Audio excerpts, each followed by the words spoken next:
শীতকালে বেগুন পোড়া খেতে ভীষণ ভালো লাগে। তো তারপরে যদি আবার হয় এইভাবে বানানো, তো আমি দেখো এখানে 4টে শুকনো লঙ্কা গ্যাসের উপরে আগুনের উপরে কিন্তু পুড়িয়ে নিয়েছি, তেলে ভেজে নিইনি, পুড়িয়ে নিয়েছি।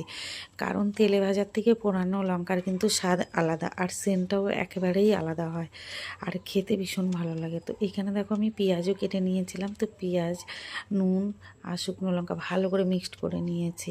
আর পাশে কিন্তু দেখো ধনেপাতাও কেটে রেখে দিয়েছি, যেহেতু উপর থেকে পরে ধনেপাতা না দিলে তো স্বাদটাই আসবে না, তো সেই কারণে ধনেপাতা কেটে রেখে দিয়েছি। আর এই যে দেখো আমার মেশানো হয়ে গেছে লঙ্কা, পেঁয়াজ, নুন।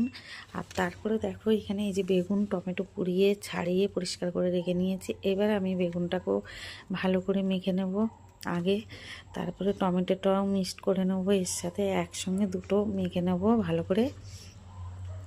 টমেটো কিন্তু আমি এখানে একটাই দিয়েছি, কারণ আমার একটা টমেটোতেই হয়ে যাবে। আর টমেটোটা কিন্তু বড়সড়ই ছিল, যেহেতু ওটা পোড়ানো হয়েছে বেগুনের সাথে, তো পোড়ানোর পরে তো একটু ছোট হবেই। তো পুড়িয়ে আমি ওটা ছাড়িয়েছি যেহেতু, তার জন্য একটু ছোট ছোটই মনে হচ্ছে। তো যাই হোক, একটা টমেটোতে আমার হয়ে যাবে, তো আমি সেই কারণে একটাই নিয়েছি। তো টমেটো আর বেগুন কিন্তু আমি ভালো করে মিক্সড করে নিয়েছি। তারপরে এই যে পেঁয়াজ আর লঙ্কা যে মিশিয়ে রেখেছিলাম সেটাকে দিয়ে দিলাম, দিয়ে উপর থেকে এবার ধনেপাতাটা দিয়ে দেবো।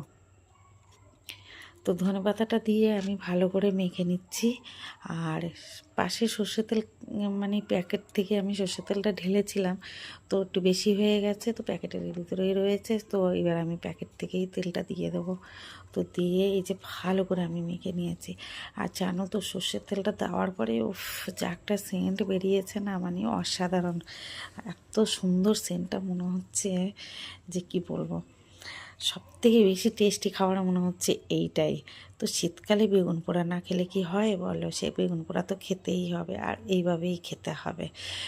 তো আমার বেগুন পোড়ার ভিডিওটা তোমাদের কাছে কেমন লাগলো অবশ্যই কমেন্ট করে জানিও, আর ভালো লাগলে লাইক করে দিও, পাশে থেকো সবাই, আর ভালো থেকো, সুস্থ থেকো। দেখা হবে পরের ভিডিওতে। টাটা সবাইকে।